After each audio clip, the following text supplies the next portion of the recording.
Thank you, Stephanie. I'm so pleased to be here tonight, and I had some introductions, but since those were done so well earlier, I'll just say, friends, thank you for being here this evening to celebrate the 100th anniversary of International Women's Day. And as the new minister responsible for the Nova Scotia Advisory Council on the Status of Women, I'm very pleased to join you for this wonderful celebration. I would also like to take this opportunity to thank Dr. Ramona Lumpkin, president of Mount St. Vincent University, for hosting this event, and the Halifax Action Circle and its partners for planning it.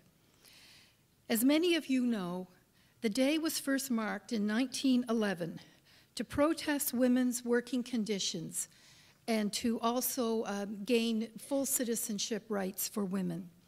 And now International Women's Day is recognized throughout the world, and Canada commemorates the struggles and the progress society has made in the advancement of women on March 8th. International Women's Day is the story of ordinary women doing extraordinary work towards equality, justice, peace, and development. This is a global movement, united and resolute. And although we still strive for equality across the globe, I, like you, am grateful to celebrate the many women before us who work tirelessly to improve our quality of life. And tonight we will remember this pursuit for equality through music and stories.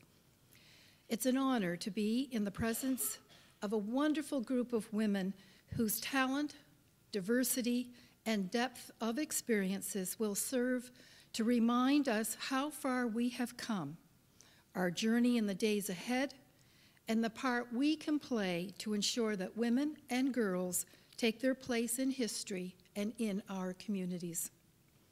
With this, I join the voices of celebration. Happy International Women's Day, and thank you.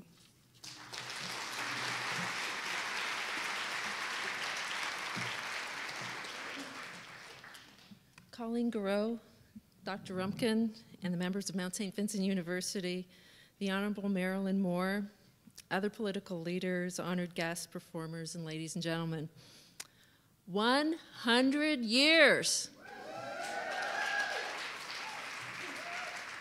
Bears worth repeating, 100 years! Now that is a lot to celebrate. And this evening, I just am privileged to be in front of such a group of amazing men and women today who have contributed so significantly to the progress made for us as women. For this evening is a time to celebrate, to reflect on the challenges and opportunities that remain, and to consider future steps in achieving equality for all women in all aspects of lives. As a business leader in our community, I am proud of the organization that I work for and the progress RBC has made, along with others, on this journey that brought us to tonight.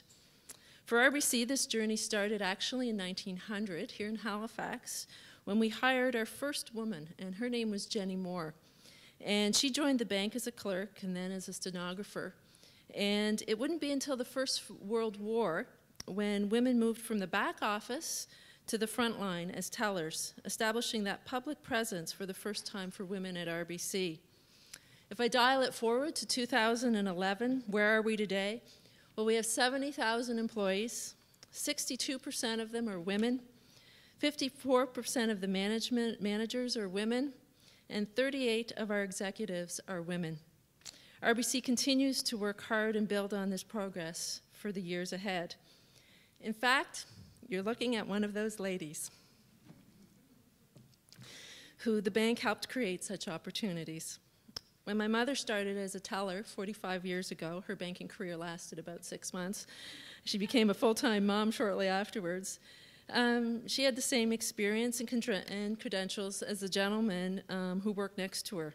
In fact, they went to school together, and she was earning $35 a week, and he was earning $50 a week. Dial forward to 2001, that's the year I gave up my stethoscope and started as a commercial account manager in Halifax with RBC.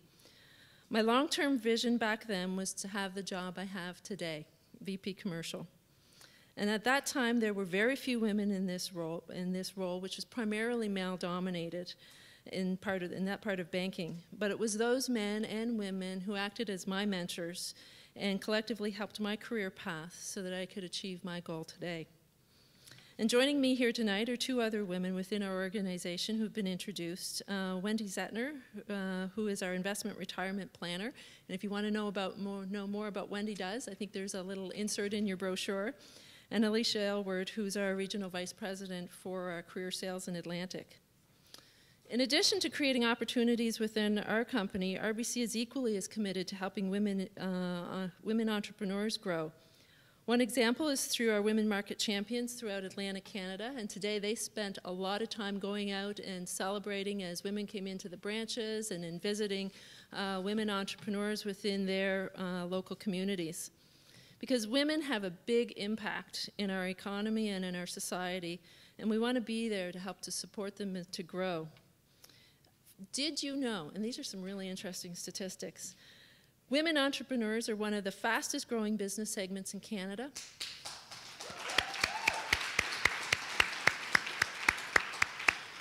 If you like that one, you'll like the next one.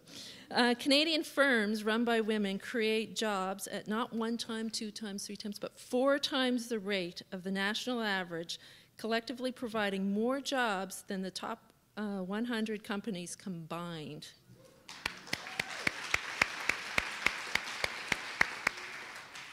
And the last little bit of did you know is women are creating not just jobs, but entire companies at double the rate of the national average. Now that's impressive. And on that note, I want to formally thank Colleen and her team for making tonight possible, and along with the other sponsors, the participants, and you, the audience, for creating this evening so we can collectively raise our voices to celebrate. And to start the celebration, I am pleased to welcome Shanti Grant as our first performer for the evening. Shanti is a writer, spoken word performer, broadcast journalist, and musician. She has shared her blend of poetry and music internationally at festivals and events, and is Halifax's 3rd Poet Laureate.